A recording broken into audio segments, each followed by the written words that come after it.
আমি ওনারা যদি আমাকে মারিয়ে ফেলে জীবন দিতে প্রস্তুত, আমি আওয়ামী লীগকে ভয় করি, এদেরকে ভয় করবো? সেই গাছে হাসিনাকে আমি ভয় করি নাই, আমি এদেরকে ভয় করবো?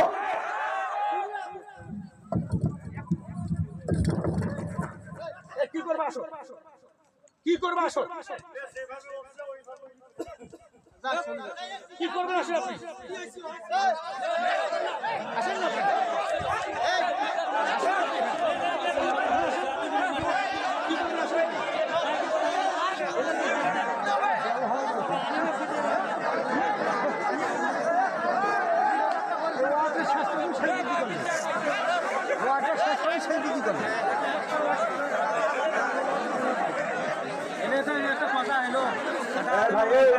আরো বক্তা আছে। এতদিন আওয়ামী লীগ এমন কাজ করে নাই, এতদিন স্বৈরাচার এমন কাজ করে নাই। তুমি ডাকতেছো বক্তাকে মারবো? আসো আসো, তোমার কলিজা দেখে আমি একটু, কলিজা দেখি তোমার একটু আসছি। তুমি একটু আমাকে চা খাওয়াইছো? সারাদিন আমি রোজা।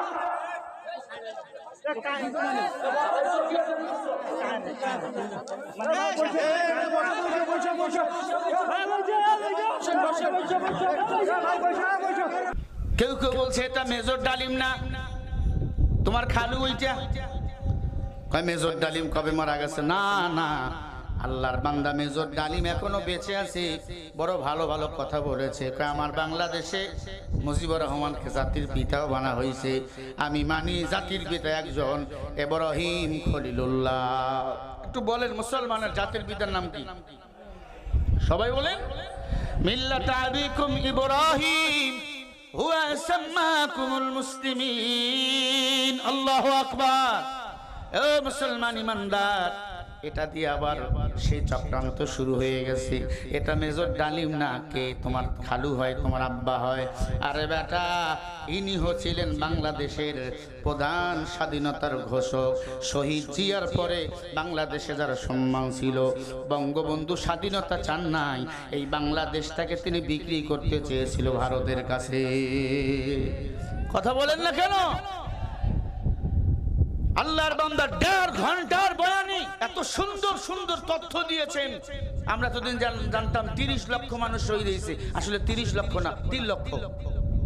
কথা বলেন, 3 লক্ষ শহীদ হয়েছে।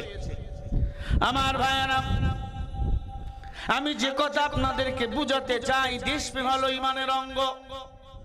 দেশের পক্ষে একটা দল আছে, দেশের পক্ষে বিপক্ষে আর একটা দল আছে। এখন জবাব দেন, ভারত বাংলাদেশের ভালো কি চায়? ওরা সব সময় চায় বাংলাদেশ তাদের কাছে হাত পাতবে না। না, বাংলা মায়ের দামাল ছেলেরা জীবন দিতে প্রস্তুত, রক্ত দিতে প্রস্তুত, এরপরেও কারো কাছে মাথা নত করতে রাজি না। রাজি আছেন না নাই রংপুরের মুসলমানেরা? কারা কারা রাজি আছেন? দুহাত তুলে দেখো। নারে তাকবীর। নাস্তি ঘটানে পাঞ্জাব দিন ইসলাম জিন্দাবাদ, নাস্তি ঘটানে পাঞ্জাব দিন ইসলাম জিন্দাবাদ, কোটি বানে একই আওয়াজ। খোদাদ্রোহী ছাড় পাবে না, এই বাংলায় ঠাই হবে না, মুসলমানরা জেগেছে আজ। জোর কদমে সামনে চলো, বজ্র কণ্ঠে এগিয়ে চলো, সবাই মিলে একই কানে দাও না স্লোগান, লিল্লাহে তাকবীর। দুয়া দুসু করে আপনি বলবেন নারায়ে তাকবীর। আল কোরআনের আলো, কোরআন হাদিস যেখানে, আলেম ওলামা যেখানে, লিল্লাহে তাকবীর, নারায়ে তাকবীর, নারায়ে তাকবীর। কত বীর বিক্রমদেরকে আমরা পেয়েছি। মেজর ডালিমকে বানা হলো কি, উনি নাকি বঙ্গবন্ধুকে হত্যা করছে। মেজর ডালিম বলছে আমরা হত্যা করি নাই, তাকে ক্রস ফায়ার দেওয়া হয়েছে। কথা কয় না? কি ফায়ার? ক্রস ফায়ার খায় কারা? টপ লেভেলের বেঈমান যারা, নারী লোভী যারা, গাঁজা করিয়া বাখর যারা, টাকার বস্তায় বন্দি যারা, ঠিক না ভাই ঠিক বলেন? মেজর ডালিমের স্ত্রীর স্বাধীনতা অর্জন করেছিল, মেজর ডালিমের স্ত্রীর সতীত্ব কেড়ে নিয়েছিল শেখ মুজিবুরের ছেলে শেখ কামাল। তার কাছে বিচার চেয়েছে, উল্টা মেজর ডালিমের চাকরি খেয়ে ফেলেছে। এটাকে কেন্দ্র করে কিছু সেনাবাহিনী তাকে ক্রস ফায়ার দিয়েছে, কারণ তিনি তলে তলে ভারতের কাছে বাংলাদেশ বিক্রি করাবার ষড়যন্ত্র করতেছিল। আমাদের সেনাবাহিনীর মধ্যে বলেন দেশপ্রেমওয়ালা সেনাবাহিনী আছে না নাই? সবাই গুলি করেছে, আমার বাংলাদেশের সেনাবাহিনী গুলি চালায় নাই, ঠিক কিনা? ও মুসলমান ইমানদার, আল্লাহর বান্দা সেনাবাহিনীরা আমার দেশকে ভালোবাসে কলিজা দিয়ে। শহীদ প্রেসিডেন্ট মরহুম এরশাদ সাহেব দেশকে ভালোবাসতে যাইয়া, ইসলামকে ভালোবাসতে যাইয়া শুক্রবারের দিন, জুমার দিন ঘোষণা করেছিল ছুটির দিন, ঠিক না ভাই ঠিক বলেন? আল্লাহর বান্দা যত মসজিদ মাদ্রাসার কারেন্ট বিলগুলোকে মওকুফ করে দিয়েছিল। আল্লাহু আকবার। এমন দেশপ্রেমওয়ালা সেনাবাহিনী বাংলাদেশে ছিল, আজও আছে, কিয়ামত পর্যন্ত থাকবে। এদের সাথে আমরাও থাকবো। মেজর ডালিমকে বলবো, দেশে আসেন, আপনার মতো নেতা বাংলাদেশে বর্তমান দরকার, ঠিক কিনা? ভাইরা আমার, যতই গুনাহ করি না কেন তাওবা করব কার কাছে? এ কথা বলার মেসেজ হলো, ও আওয়ামী লীগের ভাই, ও বিভিন্ন দলের ভাই, কত গুনাহ করেছো, সব গুনাহ ছেড়ে দিয়ে আজকে তাওবা করো, সব গুনাহগুলো মাফ করে দিবেন কে? আরো জোরে বলেন কে? তুমি তো পার পরিমাণ এখনো গুনাহ করোই নাই।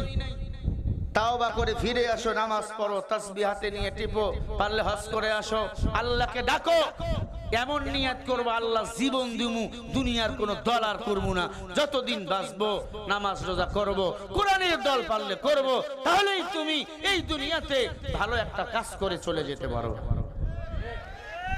গুনাহ করেছো, তাওবা করো রে বাবা।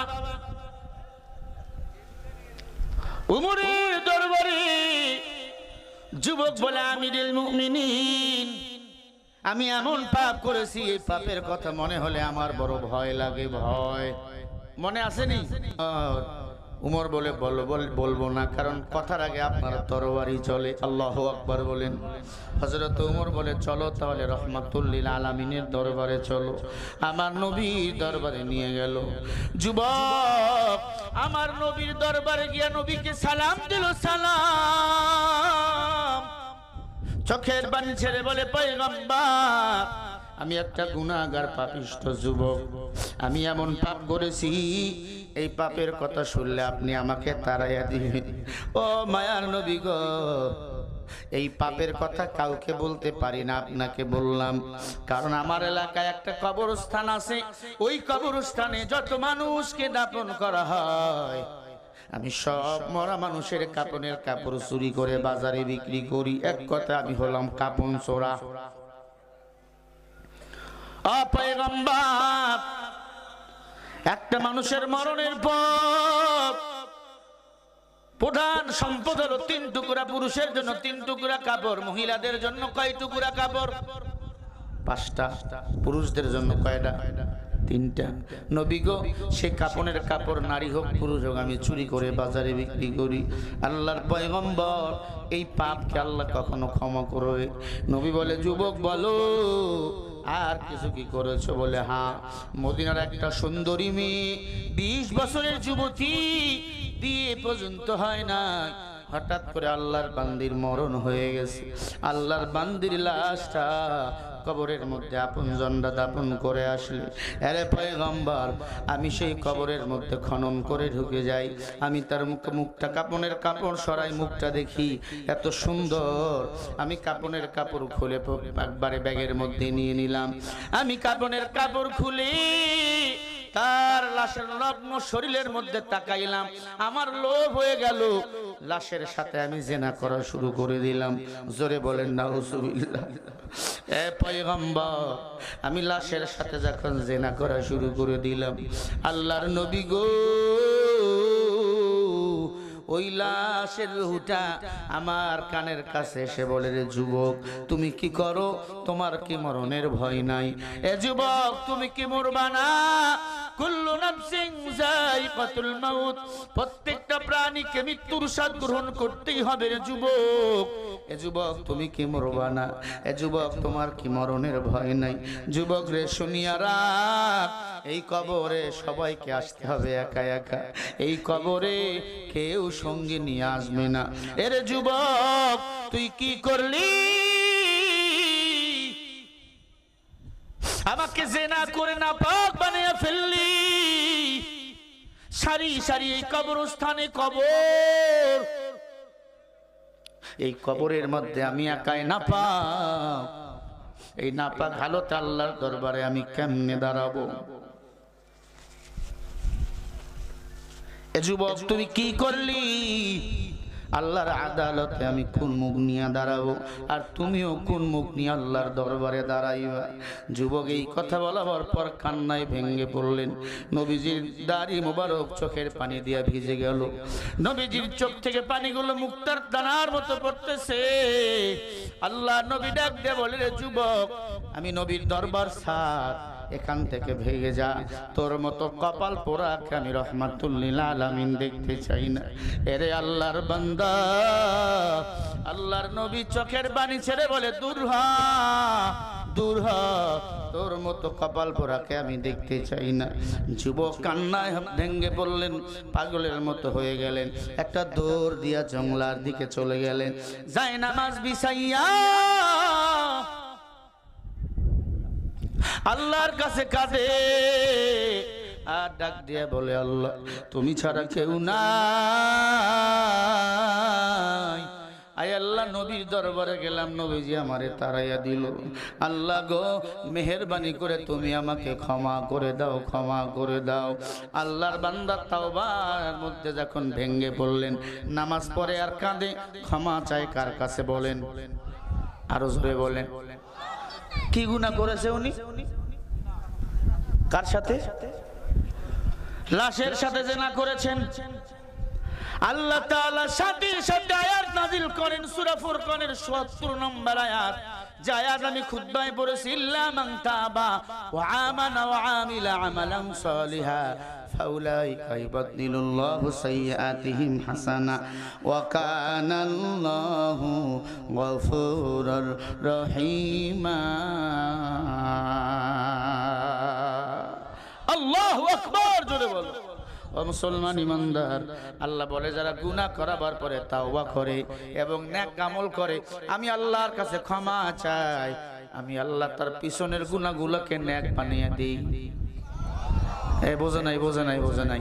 জবান খুলে বলবেন সুবহানাল্লাহ। আল্লাহ বলে যারা তাওবা করাবার পরে, গুনাহ করাবার পরে তাওবা করে এবং নেক আমল করে, আমি আল্লাহর কাছে ক্ষমা চাই, আমি আল্লাহ তার গুনাহগুলোকে নেক বানিয়ে দিই।